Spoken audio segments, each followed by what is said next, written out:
Comment ça va? Comment allez-vous? Bienvenue, bienvenue. Nous allons vous donner des informations sur ce qui se passe dans le monde. Les choses deviennent intenses. Voyez-vous, l'Iran attaque un autre pays. Nous allons en parler tout de suite. Ce pays avertit également qu'il pourrait répondre par des attaques militaires contre l'Iran, un autre pays de plus. Qui rejoint la guerre ou qui pourrait la rejoindre? Qu'est-il arrivé à ce général qui était lié à l'affaire, aux affaires OVNI qui a disparu? Avez-vous d'autres informations sur ce personnage? Il y a du chaos à Beyrouth. La situation devient également intense avec les attaques d'Israël contre le groupe terroriste Hezbollah. Passons aux détails de ce qui se passe. Également en ce qui concerne la question économique au niveau mondial, comment cela va-t-il affecter le monde? Comment cela affecte-t-il déjà? Quelles sont les réactions des pays? Pourquoi l'Europe tourne-t-elle le dos aux États-Unis? Et plus de détails sur ce qui se passe sur la planète. Merci beaucoup à tous ceux qui arrivent. Je vous demande de mettre un like, de partager, de dire quelque chose, même un simple bonjour pour savoir que vous êtes là. Et nous, chaque jour ici, nous vous apportons l'information. Ce qui se passe sur la planète, ce qui arrive jour après jour. Aujourd'hui, nous sommes le 5, comme le mois de mars passe vite. 5 mars. Allez-y, mettez un like, partagez, soutenez la chaîne comme vous le souhaitez. Passons aux détails. Commençons par cette image. Nous voyons cette image désormais déclassifiée, dans laquelle on affirme que le régime iranien perd de plus en plus de forces aériennes et, des infrastructures militaires qui sont endommagées. Ce sont, les dernières images qui ont été déclassifiées par le Pentagone, où il montre comment cela diminue. Dans la prochaine vidéo, comment est le sujet ? Ou l'infrastructure, disent-ils, militaire. Mais ici, nous voyons aussi des avions, nous voyons quelques cachettes où ils ont des drones, ce genre de choses. Ce sont des mouvements qu'ils font en ce moment. Un autre point attire également l'attention. Cette image. Cela vient d'images de là-bas, de Boucher, en Iran, où une personne conduit sur la route et soudain, ceci se produit à ce moment-là. Regardez bien, simplement. Voyons s'il y a du son. Là, il me semble que oui. Écoutons.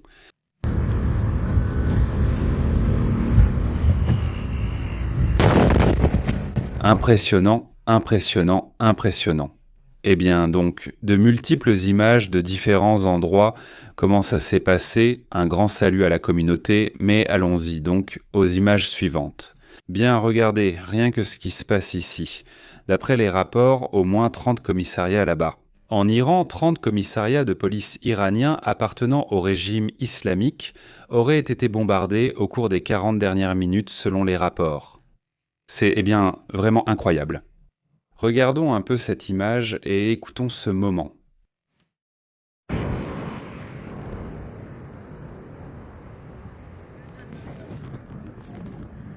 Dans différents endroits en Iran où opèrent ces polices, où se trouvent ces commissariats, entre autres lieux, ils ont également été attaqués. Là où il y a des rampes de lancement, où il y a ces dépôts de munitions, où il y a des bunkers militaires, tout cela est attaqué, cela fait partie de ce qui se passe, évidemment. C'est une affaire terrible. Regardez, parmi ces vidéos qui commencent à apparaître, voyez celle-ci par exemple, non ? Où il se trouve en Iran, il regarde depuis la population elle-même et remarquez qu'il y a de la circulation, il y a des gens qui bougent. Évidemment, c'est impressionnant. Nous voyons l'image suivante, passons à l'image suivante. Permettez-moi, voilà ce que nous sommes en train de voir. Ceci se passe au Liban, ce serait au Liban, où l'on montre un certain chaos. Cela est dû au fait qu'Israël a envoyé une demande d'évacuation. Nous allons en parler. Nous allons discuter de ce qui se passe dans cette région. Mais je voulais que vous voyiez l'image. Nous devons aussi, montrer l'image. Depuis le Liban, que disent les autorités libanaises? Écoutez ce que dit le gouvernement libanais. Écoutons le Liban.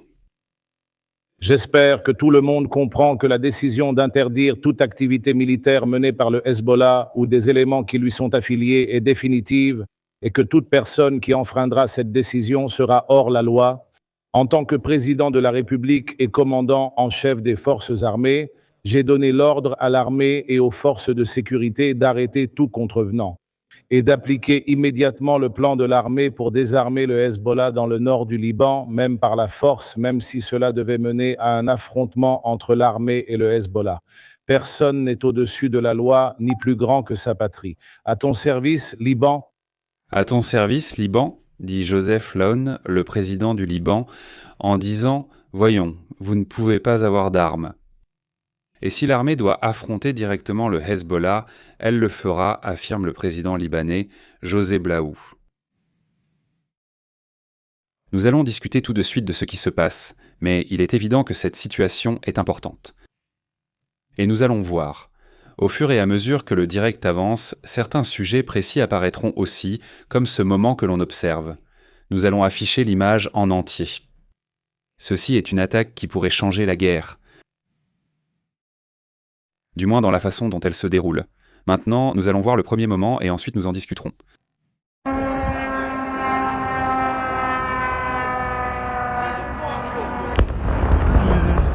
N'oublions pas ce moment, cette explosion que nous venons de voir. Parce que c'est ce qui pourrait prendre un tournant important dans un autre pays et l'impliquer dans le conflit. Nous parlons de l'aéroport de Nakhichevan ou Nakhichevan. Oui, allons tout de suite à la carte pour voir où se trouve cet endroit et pourquoi. Ce pays annonce déjà qu'il pourrait entrer dans le conflit. C'était l'un de ces drones Shahed iraniens, pas ceux dont ils disent « nous n'avons rien à voir », dit l'Iran. Eh bien, évidemment, cela n'était pas crédible. Et regardez, voici la zone, voyons si c'est bien la zone. On va s'éloigner un peu, petit à petit, on révèle où se trouve l'endroit. Oui, c'est-à-dire, c'est une zone où, eh bien, ceci fait partie de l'Azerbaïdjan. Oui, il faut se rappeler comment les divisions ont été établies à ce moment-là. Vous vous souvenez comment tout s'est passé entre l'Arménie et l'Azerbaïdjan ? Eh bien, ceci ferait maintenant partie de l'Azerbaïdjan, et cette attaque a évidemment beaucoup dérangé. Passons aux détails de ce qui s'est passé et de quelles seraient les réactions. Des explosions tout près de l'aéroport, heureusement elles n'ont pas touché l'intérieur des installations, mais c'était clairement l'intention, il s'agissait clairement de viser ou de tirer sur un aéroport. Là-bas, près de là, il y a aussi une école. L'Azerbaïdjan a dénoncé une attaque de drones provenant du territoire iranien qui ont frappé la région autonome de Nakhichevan, dans le Caucase, une zone très sensible. D'ailleurs, l'un des drones s'est écrasé directement contre un bâtiment, le T-Sept, qu'il s'agisse de l'un des deux ou de plusieurs d'entre eux, il dit qu'il a frappé le terminal de l'aéroport, provoquant une explosion qui a immédiatement alerté les autorités et la population civile. Un deuxième drone est tombé près d'une école, ce qui augmente également l'inquiétude parmi les civils. Le ministre des Affaires étrangères azerbaïdjanais. Il a confirmé qu'au moins 2 personnes ont été blessées à la suite de l'incendie, bien que les autorités continuent d'évaluer d'éventuels dégâts supplémentaires qui sont encore en cours. Le ministre de la Défense, Asseri, a déclaré fermement que l'attaque ne resterait pas sans réponse. C'est-à-dire, il va y avoir une réponse, c'est ça l'enjeu ici dans ce sujet. Ils assurent qu'il y aura une réponse. Des spécialistes militaires analysent les débris des drones pour déterminer si leur technologie est iranienne, mais ils soupçonnent que oui.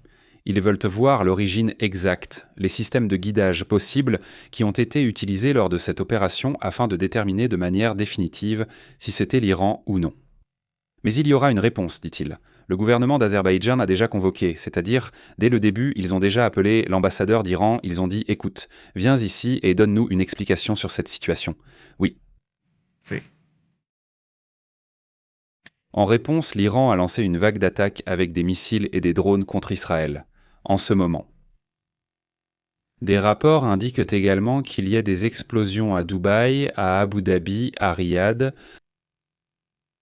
dans des bases militaires américaines, au Qatar, à Bahreïn, au Koweït et en Jordanie. Hier, on m'a parlé du décès, par exemple, d'un Colombien qui se trouvait à Dubaï, selon ce que rapportent les médias de ce pays. N'est-ce pas ? Et merci à la personne qui m'a transmis cette information, car il s'agirait du décès d'une personne qui, apparemment, vivait là-bas.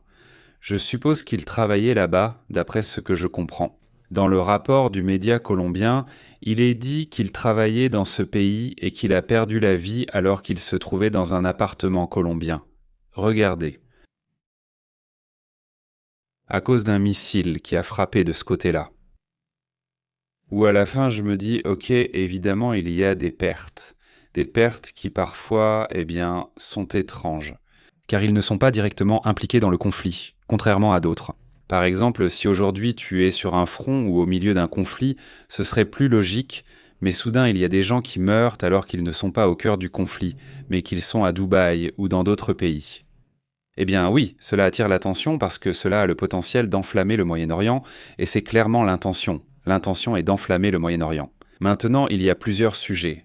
Mais l'Iran affirme aussi, pour jeter encore plus d'huile sur le feu de ce qui se passe. L'Iran insiste sur le fait qu'il a attaqué un pétrolier appartenant aux États-Unis.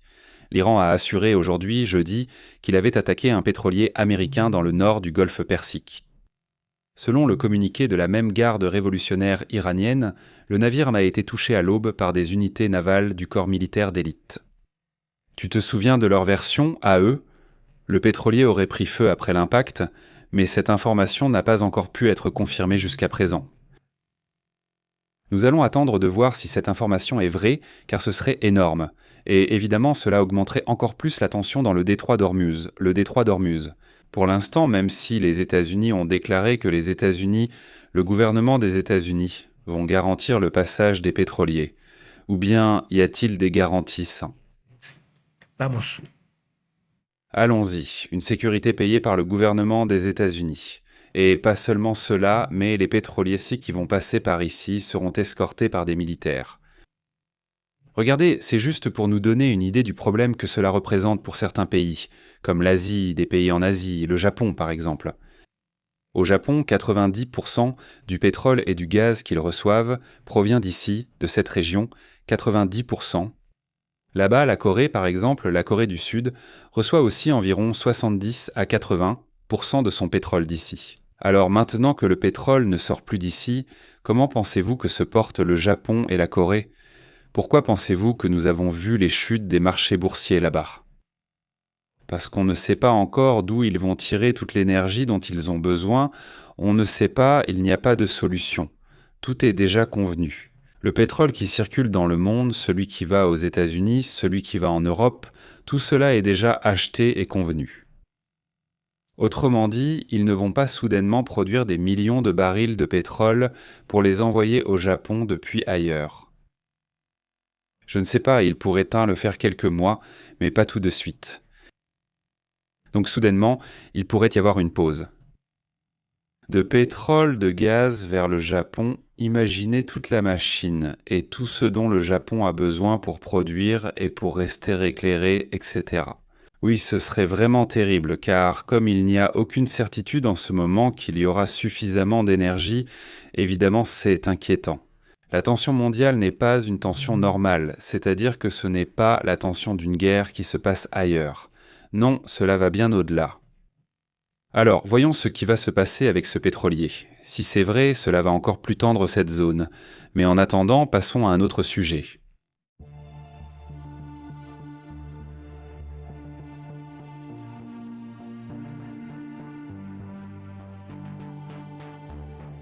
Que se passe-t-il au Liban?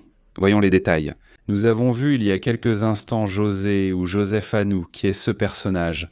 Regardons un petit extrait à nouveau.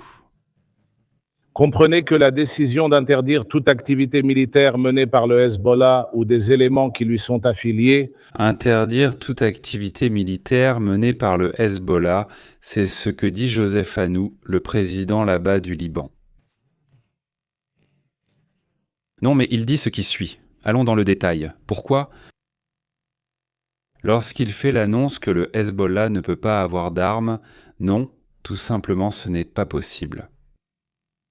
C'est interdit, c'est une chose, mais dire que l'armée, si nécessaire, ira faire appliquer la loi. Et nous parlons de quelque chose de très fort, d'interne.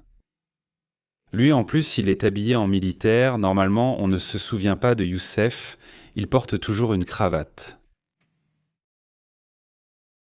Au revoir. Maintenant, je remarque surtout sa tenue militaire avec le drapeau du Liban derrière. Mais c'est qu'à Beyrouth, eh bien, en ce moment, les rues sont comme ça. Les gens veulent sortir, ils évacuent, et ce n'est pas rien. Israël a lancé une alerte pour les citoyens du Liban. Hier, on en a parlé, je crois que c'était le soir. Non, il y avait déjà une alerte pour évacuer certaines zones. Il faut partir d'ici, il va y avoir des bombardements contre le Hezbollah.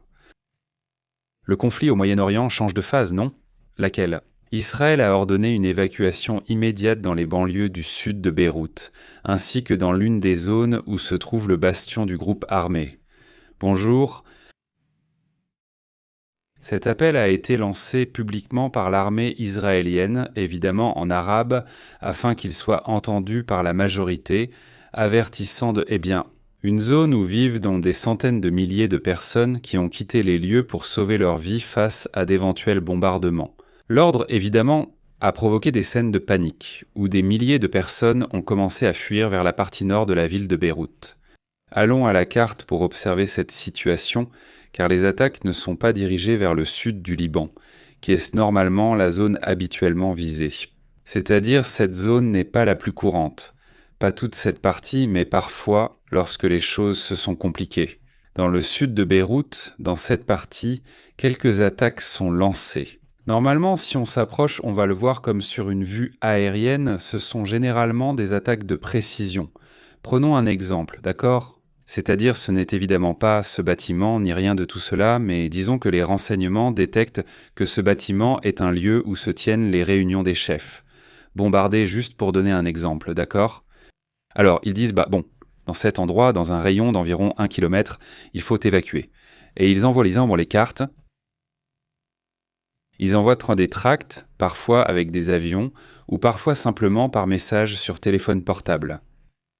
Et ils disent qu'autour de ce bâtiment ou autour de ce pâté de maison, il faut évacuer à 500 mètres ou à 1000 mètres normalement c'est comme ça, et ils leur donnent une demi-heure et leur disent d'une demi-heure. Les gens doivent vite prévenir tout le monde de partir, une explosion va avoir lieu et ils sortent. Oui. Cette fois-ci, apparemment, les messages disaient non pas d'un pâté de maison, ni d'un immeuble, mais de zones entières, des zones entières. Alors, si tout à coup on te dit « tout ce quartier, pour le dire ici, on appelle ça un quartier au Mexique ». Mais disons tout ce secteur, appelons-le comme ça. Tout ce secteur, il faut l'évacuer, non ? Et ici vivent 200 000 personnes. 100 000 personnes, quelque chose comme ça, donc évidemment, vous pouvez imaginer toute la panique que ça provoque. C'est une chose d'évacuer un pâté de maison, mais c'en est une autre d'évacuer tout un secteur. Donc, et avec peu de temps pour se préparer, évidemment, les gens ne partent pas comme ça. Ils veulent emporter des objets de valeur, ceci, cela. Et alors, ça devient le chaos. En plus, tout le monde veut partir en voiture, sortir avec sa voiture, peu importe, et donc ça devient compliqué. Le Liban se retrouve pris dans un conflit. Il est en Iran. Mais qu'Israël, et oui, cela a vraiment surpris. Il s'est retourné, mais il ne s'est pas retourné, parce que oui, enfin, ce n'est pas comme si tout à coup Israël avait dit « Ah, laissez-moi commencer à tirer sur les Libanais, juste parce que j'en ai envie, c'est ça le problème ». L'erreur de mon point de vue de Hezbollah a été de dire « Ah, tu attaques l'Iran, alors je vais tirer ». Ils avaient dit qu'ils n'allaient pas attaquer. Oui, l'attaque devait être précise de la part des États-Unis, d'Israël et de l'Iran, mais elle a finalement été plus large, a-t-il dit. Hezbollah doit-je alors entrer en conflit ? Le problème, c'est que le Hezbollah, en entrant dans le conflit, est un Hezbollah avec beaucoup moins d'armes, avec beaucoup moins de force qu'à d'autres époques. Avec une légitimité de leadership, mais avec peu d'armes. Avec leur propre pays, avec l'armée de leur pays, contre eux-mêmes, ce qui était logique qu'à un moment donné, cela allait arriver. C'est un groupe qui opère pour un autre pays, c'est un groupe paramilitaire, un groupe terroriste qui agit pour le compte d'un autre pays. Quand l'Iran n'aime pas un homme politique, il envoie le Hezbollah pour éliminer cet homme politique au Liban. En d'autres termes, c'est l'Iran qui dispose d'une armée au Liban appelée Hezbollah, qui agit quand bon lui semble. Conformément à la loi en vigueur, alors. Donc, évidemment, ils en ont déjà assez de tout ça. Eh bien, maintenant, le Liban choisit un président qui veut que Hezbollah parte. Pas qu'il disparaisse, mais qu'il dépose les armes.